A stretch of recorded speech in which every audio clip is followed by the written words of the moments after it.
আপনারা কি জানেন কিয়ামতের ময়দানে আল্লাহর কাছে বান্দা কোন আমল করলে হিসেব ছাড়া জান্নাতে যাবে? জানেন কেউ? বলতে পারেন কেউ?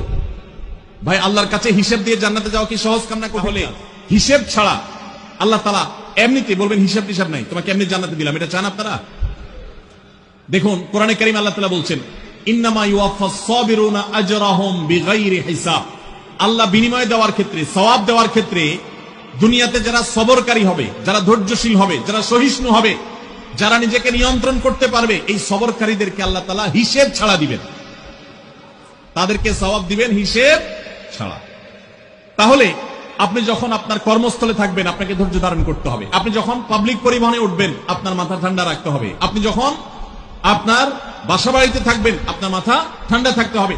মাথা গরম হয়ে যায় যাদের, হট মেজাজ যারা, কথায় কথায় মাথা গরম হয়ে যায়, ধৈর্যহীন হয়ে যায়, যেখানে সেখানে গন্ডগোল বাধায় দেয়, মারামারি বাধায় দেয়, ধৈর্য সহ্য বলতে কিছু নাই, এই লোকগুলো কিন্তু এই সৌভাগ্যবান মানুষদের কাতারে শামিল হতে পারবে না।